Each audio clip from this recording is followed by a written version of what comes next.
June 14, 1942. The air above Detroit was thick with the smell of oil, molten steel, and cigarette smoke. Inside the sprawling Ford River Rouge plant, sparks leapt from welding torches like fireflies trapped in a storm. The echo of hammers and the hiss of machinery blended into a single, thunderous rhythm, the pulse of a nation that refused to kneel. At first glance, it looked chaotic. Men in sweat-soaked shirts shouted across conveyor belts. Women in headscarves wiped grease from their faces, guiding massive metal parts into place. Forklifts screeched, engines roared, and the ground itself seemed to tremble. To any outsider, especially one raised on Germany's obsession with order and discipline, it might have looked like pure anarchy.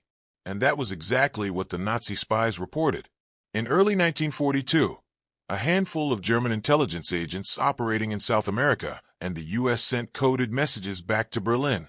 They had observed America's factories from a distance, watched the workers pour in each morning, and laughed.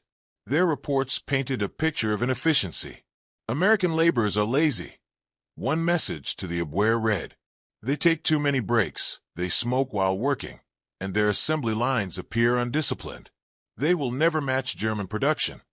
To the Nazi command, this seemed believable. Germany had long prided itself on industrial precision, the perfect balance of engineering and obedience. Workers followed strict hierarchies. Factories operated with military discipline.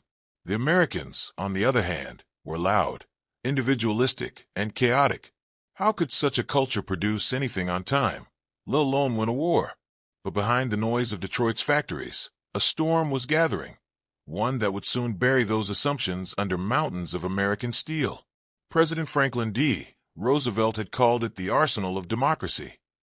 And by 1942, those words were more than a slogan. They were a battle cry. Factories that once built cars, refrigerators, and farm equipment were being transformed overnight. The United States wasn't just entering the war. It was reinventing the concept of wartime production. Henry Ford, General Motors, Chrysler, and hundreds of smaller manufacturers turned their tools to war. But none would become more legendary than one place: the Detroit Tank Arsenal, later known as the Chrysler Tank Plant in Warren, Michigan. It was here that the myth of the lazy American worker would be shattered forever. The plant itself was a monument to speed and scale. In 1940, as Europe burned, the U.S. Army knew it needed tanks fast. America had fewer than 400 armored vehicles in total. Germany had tens of thousands. So Chrysler was given an impossible task: design and build an entire tank factory from scratch and start delivering combat-ready vehicles within a year. Construction crews worked day and night. By August 1941, the first M3 Lee tank rolled off the line. Within months, they had moved on to the M4 Sherman, a design that would become the backbone of Allied armor. And the numbers that followed would defy imagination. By 1943, this single American factory was producing 28 tanks every single day. And soon, across all tank plants nationwide, production soared to 600 tanks a day. A figure so staggering that German analysts dismissed it as impossible propaganda. Inside German military headquarters in Berlin, disbelief turned to frustration. Intelligence officers pored over photographs, reports, and intercepted signals. "How can a democracy mobilize this fast?" asked General Franz Halder, chief of the German General Staff. His aides had no answer. When the Allies invaded North Africa in late 1942, German troops were stunned to face squadrons of Sherman tanks. One Wehrmacht officer wrote in his diary, "They come as if from an endless well. We destroy 10, and 20 more appear." That endless well was the American worker, the same men and women Nazi spies had once mocked. For those on the assembly line, the war wasn't fought with rifles or grenades. It was fought with rivets, wrenches, and sweat. A woman named Ruth McAllister, who worked as a machinist at the Ford plant, later recalled, "Every tank that left our line felt like a punch at Hitler himself. We didn't see the front lines, but we knew we were part of something that would crush him." Ruth was one of millions. By 1943, nearly 1 in 3 factory workers in America was a woman. Rosie the Riveter wasn't just a poster. She was real, and she was unstoppable. Factories ran 24 hours a day. Men returning from night shifts passed women coming in for the morning. Cafeterias served coffee and sandwiches at 3 a.m. The sound of metal striking metal never stopped. The average worker earned barely enough to live comfortably, yet absenteeism was low. The pride of building something that mattered, something that would save lives, outweighed exhaustion. Unlike Germany's heavily engineered production lines, where perfection often trumped speed, American factories embraced flexibility. Chrysler engineers simplified parts. They designed tanks that could be built by workers who had never seen one before. Instead of relying on a handful of expert machinists, they divided tasks into hundreds of small, repeatable steps. It was industrial jazz, noisy, improvised, yet perfectly timed. By mid-1943, American factories were producing a new Sherman tank every 10 minutes. And while German factories struggled to repair bomb damage or find skilled labor, the U.S. assembly lines just kept rolling, powered by women, immigrants, farmers, students, and retirees. When captured German officers were brought to the United States later in the war, many were sent to camps near these factories. Some were allowed to see the production firsthand. Their reactions were a mix of awe and confusion. One captured German colonel reportedly said, "We believe the American worker lacked discipline, but now I see his freedom is his discipline." It was a concept the Nazis couldn't comprehend. In Germany, workers obeyed because they had to. In America, workers obeyed because they believed. Not every day was glorious. Accidents were common. The noise was deafening. Heat from furnaces made summer unbearable. But camaraderie filled the air. Workers painted messages on tank hulls. To Berlin, Hitler's nightmare. Detroit Express. A few scrawled personal notes. For my brother at Bastogne.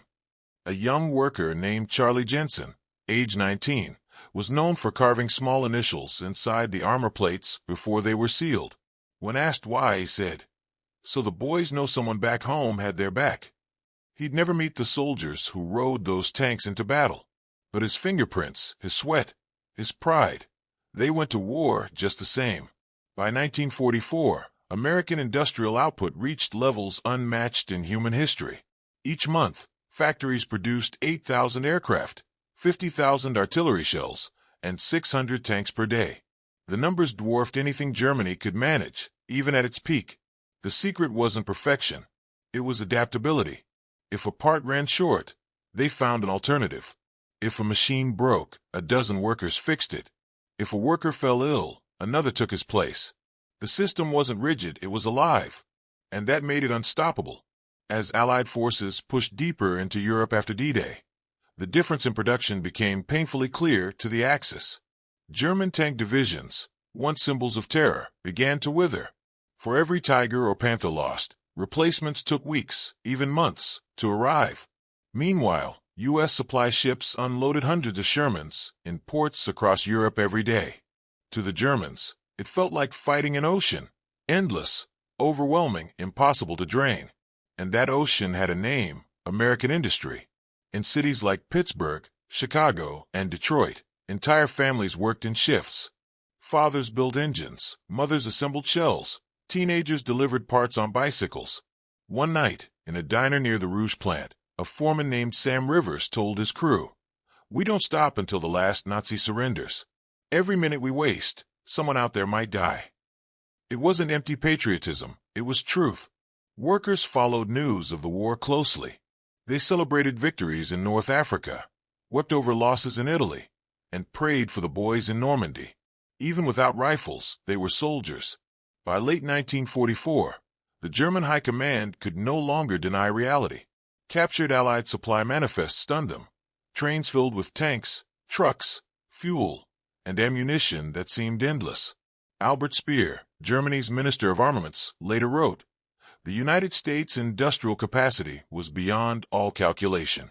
While we produced thousands, they produced tens of thousands." He admitted privately that had Hitler understood the scale of American production earlier, he might never have declared war on the United States at all. But by then, it was too late. Within the Detroit tank arsenal, the process was hypnotic. Raw steel entered one end of the factory.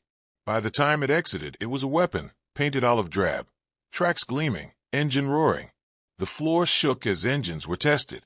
Flames burst from exhausts.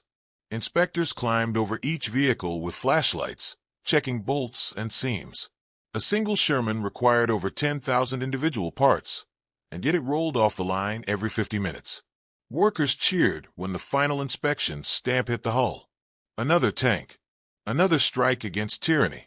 Many kept photographs of soldiers beside their workstations, sons, brothers, husbands, or friends serving overseas. In letters, soldiers often thanked the folks back home for the tanks that saved their lives. One letter, read aloud over the factory intercom in 1944, said, "To whoever built Sherman number 124678, she took 3 hits and kept moving. You saved my crew. God bless you all." The line workers fell silent. Some cried. Then the machines roared again, louder than before. As 1945 dawned, the Nazi intelligence network had collapsed. Those who once laughed at the Americans' lazy work ethic now sat in bombed-out offices, their reports meaningless. They had watched the United States transform from a distant giant into an industrial juggernaut that reshaped the war itself. The lazy workers they mocked had outbuilt an empire. But victory had its price. By war's end, thousands of American workers had died in factory accidents. Many more carried scars from burns, chemical exposure, or exhaustion. And when peace returned, many of them quietly went back to making cars, tractors, and washing machines, never boasting about the role they played in defeating fascism. The machines they built rusted in faraway fields. The factories fell silent, but their legacy lived on in the freedoms rebuilt from those ashes. In 1945, when Allied troops liberated concentration camps, the truth of Nazi cruelty was fully revealed. And among the millions who saw the photographs, many factory workers felt the same chill of realization. Every bolt tightened, every tank built, it mattered. The American workers had not just built machines. They had built the means to end tyranny. When the war ended, President Truman visited Detroit and toured one of the production lines that had once turned out tanks by the thousands. He looked at the now silent machines and said softly, "The greatest weapon we had was not the bomb, nor the gun. It was the American worker."